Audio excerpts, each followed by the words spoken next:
Bonjour! Le but de cette capsule va être de vous présenter les principales actions que vous pouvez effectuer sur Antidote pour corriger et pour réviser un texte.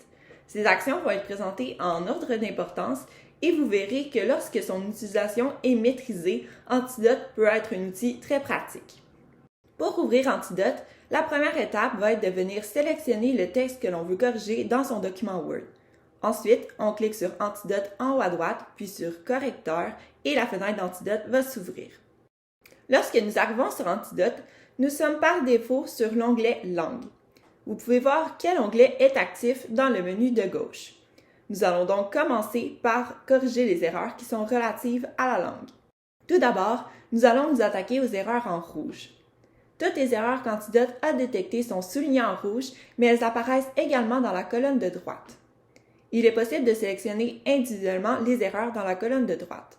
Dans ce cas, une fenêtre va nous apparaître avec la correction qu'Antidote nous suggère d'apporter et aussi une explication à cette correction. Nous avons donc le choix de faire corriger l'erreur ou de l'ignorer. Ici, par exemple, Antidote m'indique que le mot « voir » est une erreur.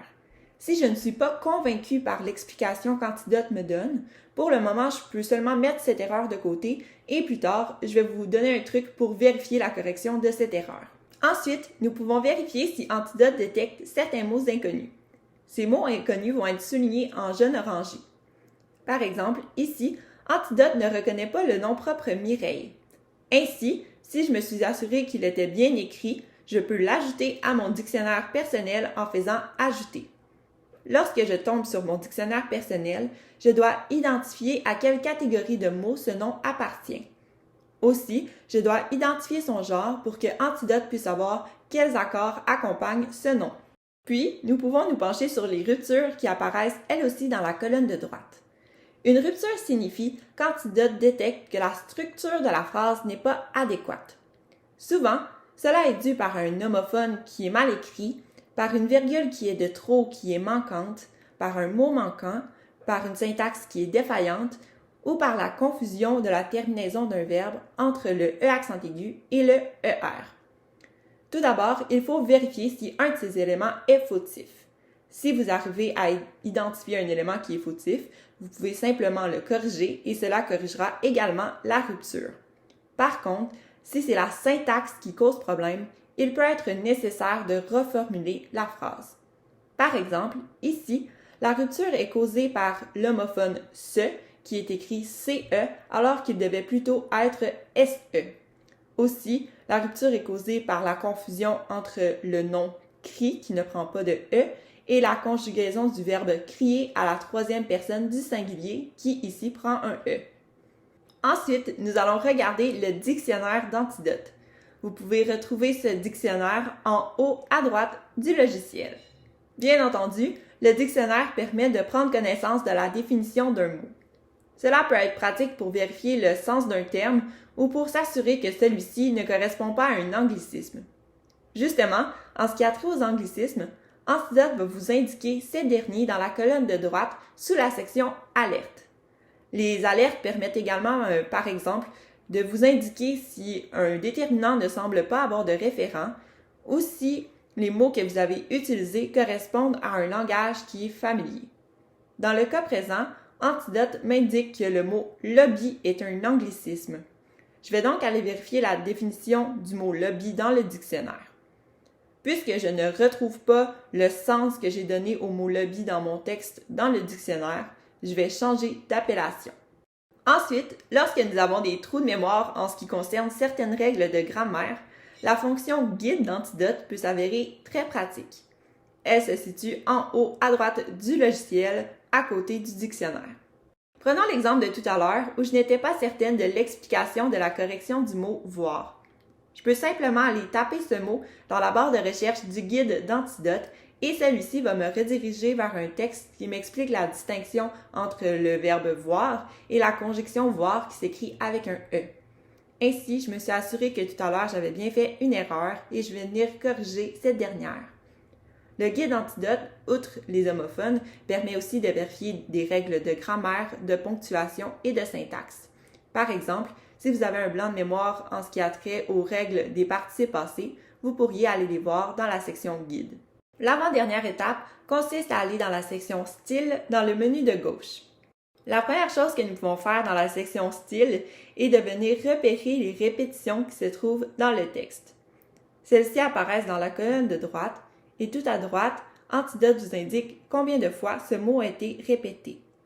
Vous pouvez cliquer sur un mot dans la colonne de droite et Antidote va venir vous les repérer dans le texte. Si vous désirez trouver le synonyme d'un mot, vous pouvez simplement faire un clic droit et cliquer sur Synonyme, puis vous aurez accès à une banque de synonymes pour ce mot. Par la suite, vous pouvez aller dans l'onglet Tournure. Ce qui est important de vérifier dans cet onglet, c'est que vous n'avez pas de phrase non verbale dans votre texte. Si vous en avez, Antidote va venir encore une fois vous les identifier dans la colonne de droite. C'est important de venir ajouter un verbe aux phrases qui sont non verbales, puisque si vous ne le faites pas, vous allez avoir une erreur de syntaxe. Finalement, toujours dans la section Style, vous pouvez aller sur l'onglet Lisibilité. Cet onglet est notamment pratique pour venir identifier les phrases longues et les cascades de compléments. Les phrases longues, par exemple, sont à éviter parce qu'elles occasionnent souvent des erreurs de ponctuation et de syntaxe. Ainsi, vous pouvez venir sélectionner vos phrases longues dans la colonne de droite et venir séparer ces longues phrases en deux phrases distinctes. La dernière étape consiste à quitter la section Style pour plutôt aller dans la section Inspection, puis dans l'onglet Accords. Cet onglet va vous permettre de vérifier que tous vos accords sont exacts. Le premier accord que nous pouvons vérifier est l'accord sujet-verbe. Ainsi, vous pouvez aller dans la sous-catégorie Verbe-sujet et Antidote va vous indiquer les verbes ainsi que les sujets avec lesquels ces verbes ont été accordés.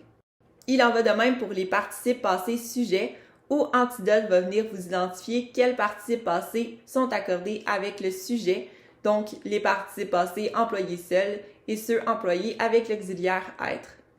Quant à eux, les participes passés complément d'objet direct s'appliquent aux participes passés employés avec l'auxiliaire avoir. Antidote va venir vous identifier quel participe passé employé avec l'auxiliaire avoir s'accorde avec le complément d'objet direct lorsque celui-ci est placé devant le verbe. Par contre, Antidote ne va pas vous identifier quel participe passé employé avec l'auxiliaire avoir reste invariable. Ensuite, la sous-catégorie adjectif non vous permet de vérifier si tous vos adjectifs sont bel et bien accordés en fonction du nom. Pour terminer, vous pouvez aller voir l'accord déterminant non pour vous assurer que tous vos déterminants et que tous vos noms sont bel et bien du même genre et du même nombre.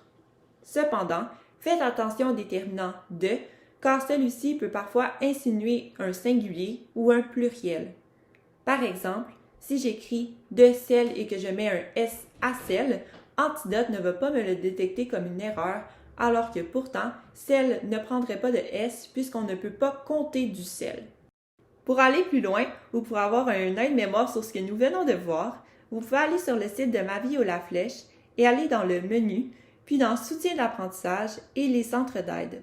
Vous trouverez ainsi la section du CRL et vous pouvez cliquer sur Pour d'autres tutoriels et guides sur le logiciel. Vous pourrez ensuite cliquer sur la case Aide-mémoire, ce qui vous donnera accès à un aide-mémoire sur Antidote. J'espère que vous comprenez maintenant mieux les différentes fonctionnalités d'Antidote et que vous comprenez que ce logiciel peut être un atout à la correction et à la révision de vos textes.